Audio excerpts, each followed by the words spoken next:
کہ بھائی چند لوگوں کا یہ نقطہ نگاہ ہے کہ فلاں اور فلاں شخص نے حضرت حسین رضی اللہ تعالی عنہ کی شہادت میں کسی نہ کسی طور سے حصہ لیا،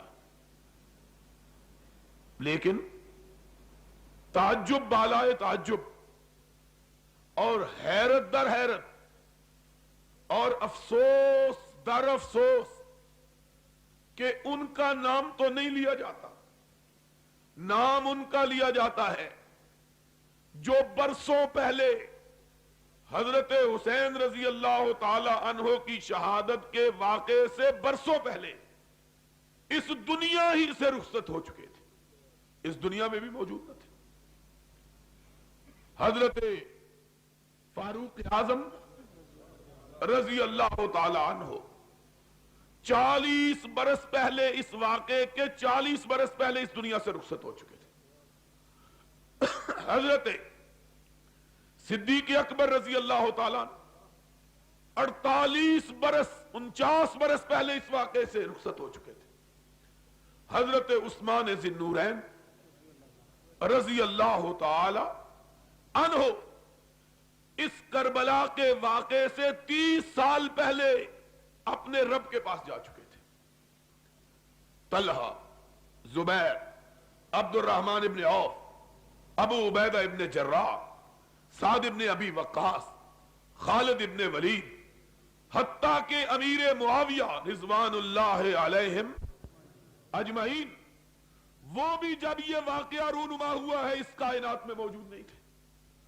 کوئی بھلا مانس پوچھنے والا نہیں ہے کہ بندگان خدا بیان تو کربلا کا واقعہ کرتے ہو، اس میں ذکر ابو بکر، عمر اور عثمان کا کہاں سے آ گیا؟ اس واقعے میں اور اس واقعے کے تذکرے میں عشرہ مبشرہ کی بات کہاں سے آ گئی ہے؟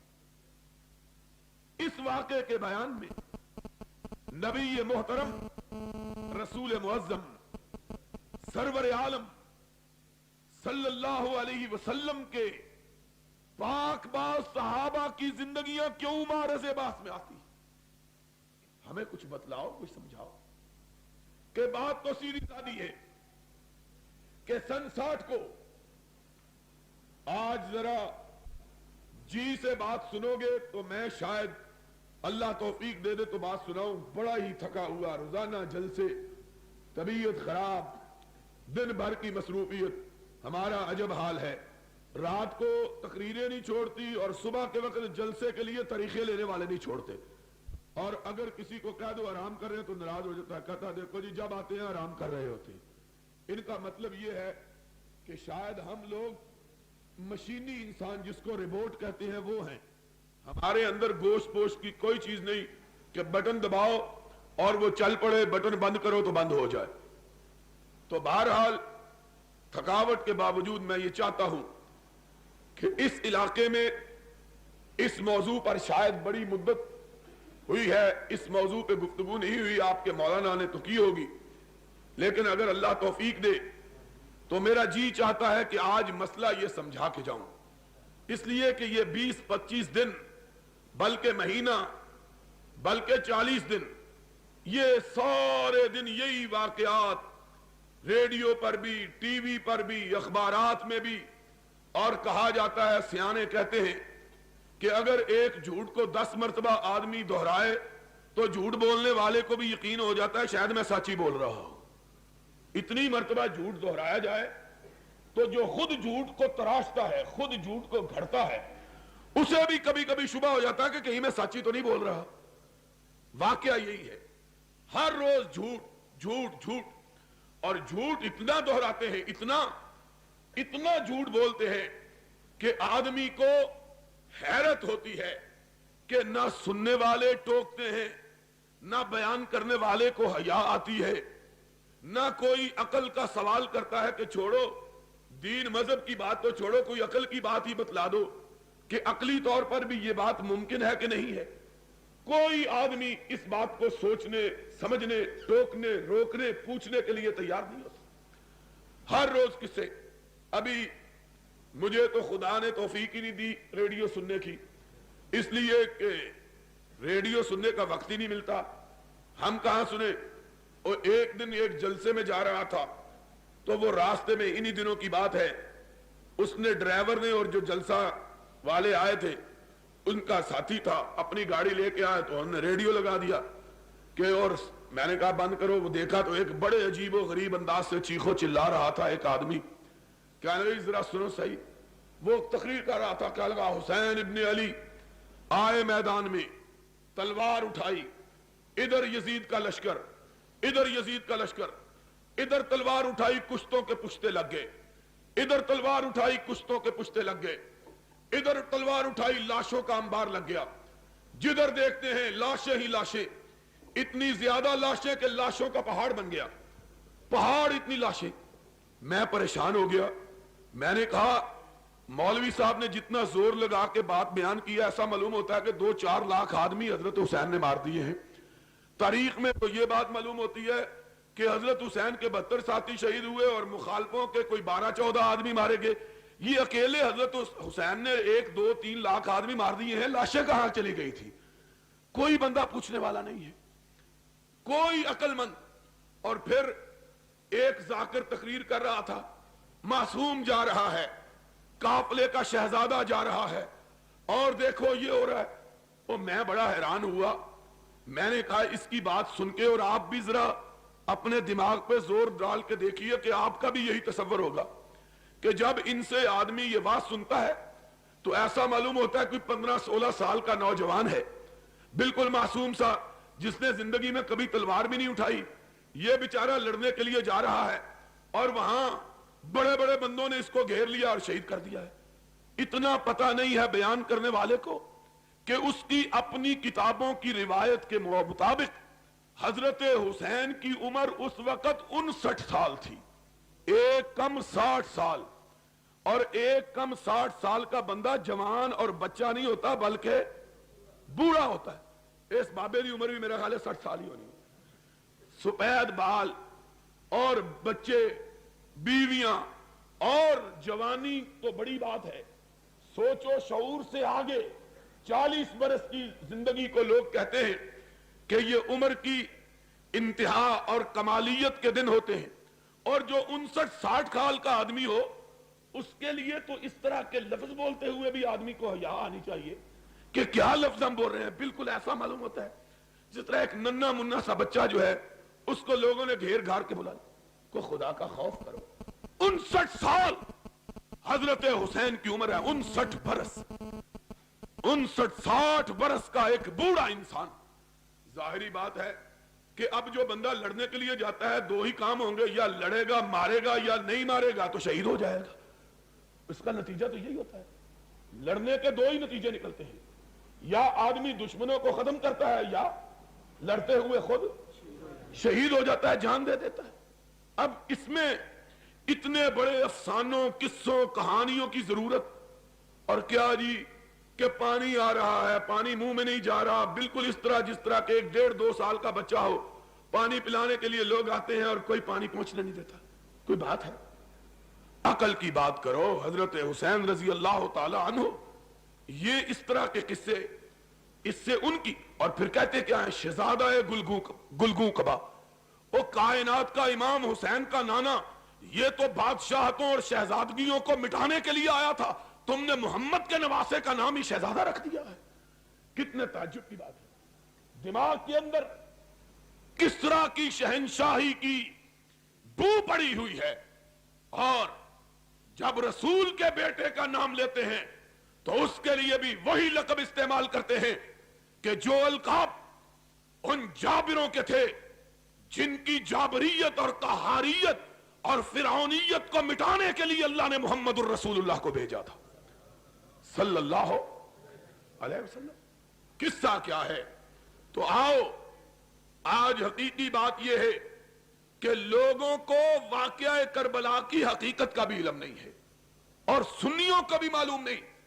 بیڑا غرق سنیوں کا بھی ہو گیا ہے, اس لیے کہ سنی بھی وہی قصے اور کہانیاں بیان کرتے ہیں جو کہ شیعہ میتھالوجی نے لوگوں کے ذہنوں میں جس کا جال اور تانا اور بانا بنا ہوا ہے. اچھے خاصے مولوی، اچھے خاص واعظ، اچھے خاصے خطیب شہادت حسین کا تذکرہ اسی طرح کرتے ہیں جس طرح کے شیعہ ذاکر اپنی مجلسوں میں کرتے ہیں. حق بات کہتے ہوئے زبانوں میں لڑکھڑاہٹ اور دماغوں میں ہچکچاہٹ پیدا ہوتی ہے. محمد الرسول اللہ صلی اللہ علیہ وسلم کو رب کائنات نے جو دین عطا کیا اس میں نہ کسی کی روح نہ رعایت، نہ کسی کے لیے مداہنت نہ منافقت. کہا فاصدع بما تؤمر وَأَعْرِضْ عَنِ الْمُشْرِكِينَ اعرض عن المشرکین. اے میرے محبوب تیرا کام یہ ہے کہ جو حق ہو اس کو کھول کھول کر بیان کر، یہ نہ دیکھ کہ لوگوں کی پیشانیوں پہ مسکراہٹ آتی ہے کہ سلوٹیں پڑتی ہیں. قرآن نے ہم کو یہ نہیں بتلایا کہ تم بھی قصے اور کہانیاں بیان کرنا شروع کر دو. اچھے اچھے لوگ قصہ گو بن گئے ہیں. حقیقی بات یہ ہے کہ 10 محرم کو جو واقعہ رونما ہوا ہے اس کا آغاز سن 60 ہجری کو ذی الحجہ کے ابتدائی ایام میں ہوا کہ حضرت حسین رضی اللہ تعالی عنہ کو پتہ چلا کہ حضرت امیر معاویہ رضی اللہ تعالی عنہ کی وفات ہو گئی ہے. وہ امیر معاویہ جس کی بیعت خود حسین نے کر رکھی تھی. سنا ذرا بات، آج انشاءاللہ مسئلہ سمجھا کے جاؤں گا. وہ معاویہ جس کی بیعت خود حسین نے کی ہوئی تھی، حسین نے بھی کی تھی، جس کی بیعت اس کے بھاڑے بھائی حضرت حسن نے بھی کی ہوئی تھی، وہ معاویہ فوت ہوئے. اور ذاکر، واعظ اور ہمارے ان پڑھ مولوی بھی حضرت معاویہ کا نام لیتے ہوئے ہچکچاتے ہیں، ان پر دشنام دیتے ہیں. ان سے جا کے پوچھو کہ جاؤ ہم تو ثابت کر رہے ہیں صدیق و فاروق و عثمان کی خلافت کو، لیکن اگر تم ہم سے پوچھتے ہو تو ہم کو یہ بتلاؤ کہ مسئلہ صرف صدیق فاروق اور عثمان کا نہیں بلکہ تمہارے 2 معصوم اماموں نے تو حضرت معاویہ کی امامت کو بھی مانا ہوا ہے، حضرت معاویہ کی خلافت کو بھی تسلیم کیا ہوا ہے. اور اگر معاویہ کی خلافت غلط تھی تو سن 40 ہجری سے لے کر سن 60 ہجری تک 20 سال کے طویل عرصے میں حسین نے معاویہ کی خلافت کو چیلنج کیوں نہیں کیا؟ بتلاؤ.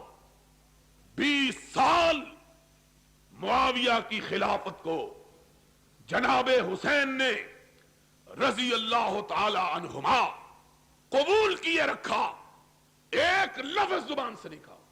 اور حوالہ سنیوں کی کتاب کا نہیں، حوالہ شیعہ کتاب رجال کشی کا کربلا کے اندر شیعوں نے کتاب چھپوائی ہے. 3 صدی ہجری، آج سے 1200 سال پہلے کا مصنف ہے. اور دوسری کتاب حیات القلوب ملا باقر مجلسی ایرانی کی جو ایران کے شیعہ پریس نے چھاپی، اس کا حوالہ ہے. دونوں کتابوں کے اندر لکھا ہے کہ حضرت حسن رضی اللہ تعالی عنہ نے جب حضرت معاویہ رضی اللہ تعالی عنہ سے صلح کی تو شرائط طے ہوئی.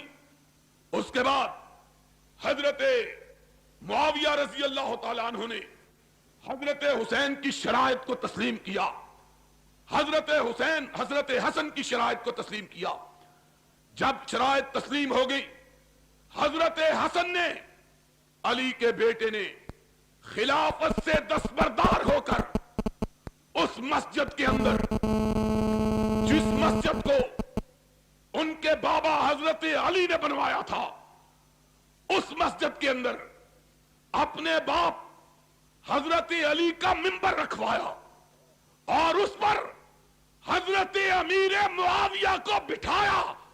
خود نیچے بیٹھے، معاویہ کو اوپر بٹھایا. کہا کائنات کے لوگوں سن لو، آج رسول کا نواسا علی کا بیٹا خلافت سے دستبردار ہو کر اپنا خلیفہ امیر معاویہ کو مان رہا ہے.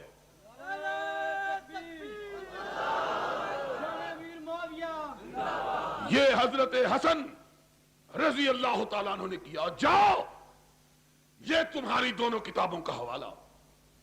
خود اکیلے نہیں آئے، حسین کو ساتھ لے کے آئے، حسین کو ساتھ لے کے آئے۔ اپنی فوجوں کا کمانڈر قیس ابن سعد ابن عبادہ وہ بھی ساتھ ہے۔ کہا امیر معاویہ رضی اللہ تعالیٰ عنہ میرا امام ہے۔ پھر حسین کی طرف دیکھا، اس حسین کی طرف جن کا نام نامی اس میں گرامی لے کر تم صدیق و فاروق پہ کیچڑ اچھالتے ہو، اس حسین کی طرف دیکھا، کہا کم وبائے حسین اٹھو، میں نے معاویہ کی امامت کو مانا ہے، تم بھی معاویہ کے ہاتھ پہ بیعت کر کے اس کو اپنا امام مانو۔ حضرت حسین اٹھے، حسن کے بعد حضرت امیر معاویہ کی بیعت کی، پھر اپنے کمانڈر ان چیف کو حکم دیا، اٹھو معاویہ کی بیعت کرو۔ یہ فوجی آدمی تھا، اور فوجیوں کا دماغ ذرا تھوڑا سا بولو موٹا ہی ہوندا ہے۔ انہاں دا بسترا چوک کے ہی سٹو تے انہاں نوں سمجھ آوندی اپنے آپ جان نوں تیار نہیں ہوندے۔ کہا، اور آج اسمبلی کے اندر اسلام کا نام لے کر وہ بل پیش کیا گیا ہے جس میں یہ کہا گیا ہے کہ ضیاء الحق اگر اسلام کے خلاف بھی بات کرے تو اس کو دنیا کی کسی عدالت میں چیلنج نہیں کیا جا سکتا۔ یہ اسلام ہے۔ اور محمد الرسول اللہ صلی اللہ علیہ وسلم کا لایا ہوا اسلام کیا تھا؟ وہ جس کا اظہار صدیق اکبر نے کیا تھا، اذا قمت واستقمت فاعینونی واذا وجدت فقومونی۔ لوگوں، قرآن و سنت کے مطابق بات کروں تو میری مدد کرنا، قرآن و سنت کے خلاف ہٹ جاؤں تو مجھ کو پکڑ کر میرے سر کو سیدھا کر دینا۔ یہ صدیق کہتا ہے، اور ضیاء الحق صدیق اکبر سے بھی بڑا ہو گیا ہے، معاذ اللہ۔ اور وہ مولوی غیرت سیاری جو اس کے باوجود اس بل کو تسلیم کرنے اور اس پر دستخط کرنے کے لیے تیار، کہا ہے کہ اس بل کو کسی شرعی عدالت میں بھی چیلنج نہیں کیا جا۔ سن لو، ساری کائنات تمہارے بل کو مان لے، خدا کے فضل و کرم سے قرآن و سنت کو ماننے والے اہل حدیث اس بل کو نہیں مانیں گے اور قرآن و سنت کے خلاف کسی آواز کو گوارا نہیں کریں گے، انشاءاللہ انشاءاللہ العزیز۔ تو بات میں کہہ رہا تھا، کہا اٹھو بیعت کرو۔ فوجی آدمی تھا، ادھر دیکھا ادھر دیکھا، اب کیا کروں؟ حضرت حسین کی طرف دیکھتا، تیری کتاب کا حوالہ میں کہا کرتا ہوں، انہی کی محفل سوارتا ہوں، چراغ میرا ہے رات ان کی، انہی کے مطلب کی کہہ رہا ہوں، زبان میری ہے بات ان کی۔ جاؤ، اگر کوئی شیعہ دوست کھڑا ہے، اسے کعبے کے رب کی قسم ہے، دنیا کے کسی ذاکر سے پوچھے، اگر کوئی ماں کا لال اس حوالے کو غلط ثابت کرے، لاہور میں بیٹھ کے کہتا ہوں، اپنی اس مسجد میں بیٹھ کے کہتا ہوں، منہ مانگا انعام دوں گا۔ اور اگر حوالہ سچا یا اپنی کتاب کو آگ لگا دے یا اپنے باطل عقیدے کو آگ لگا دے، ایک بات کو مان، یا اپنا عقیدہ چھوڑ دے یا اپنی کتابوں کو چھوڑ دے۔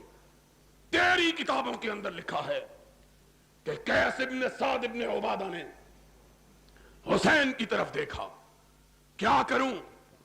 معاویہ کھڑا ہے سامنے، جس کے خلاف جنگیں لڑتا رہا ہوں، آج اس کے ہاتھ پہ کیسے بیعت کروں؟ حسین کی طرف دیکھا، حسین نے پلٹ کے جواب دیا، تیری کتاب کا حوالہ، کم فبائے فَإِنَّهُ امامی۔ اٹھو قیس، میری طرف کیا دیکھ رہے ہو؟ اور جس کے ہاتھ پہ حسن و حسین نے بیعت کی وہ پوری کائنات کا امام ہے، دنیا کا کوئی شخص اس کی امامت کو مانے بغیر رہ سکتا نہیں۔ قم